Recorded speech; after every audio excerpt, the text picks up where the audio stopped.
What's the most damning piece of evidence you've ever found? My grandmother was losing her house. The man taking it was her own nephew, my cousin Mark. My grandma speaks broken English. She was so proud when Mark, the first in the family with a finance job, offered to help her with a reverse mortgage. She thought it was a gift. Now, she was facing eviction, holding a stack of papers she couldn't understand. All she knew was that Mark kept calling, his voice always so patient and kind, explaining why it was all for the best.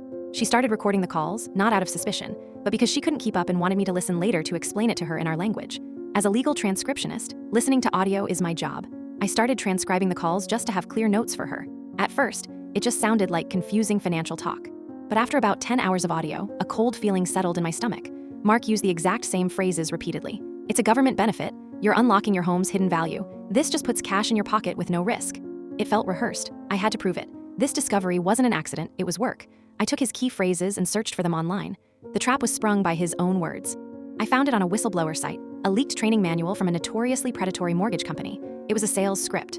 Mark's kind advice was a word-for-word playbook for defrauding the elderly. Then came the final twist. I found his name on an old employee list for that same company. He wasn't just using their script, he used to work there. My hands felt cold on the keyboard. We couldn't afford a lawyer, so I spent the next 2 weeks preparing.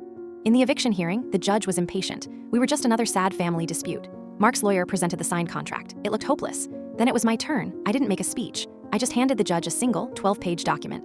Your Honor, this is a transcript of my cousin's conversations with my grandmother. I had color-coded it. Mark's words were in blue. In red, directly beside them, were the identical lines from the predatory sales manual. The judge started reading. His expression went from bored to interested to furious. He didn't even look at Mark. He just stared at the transcript, at the undeniable, methodical deception in print.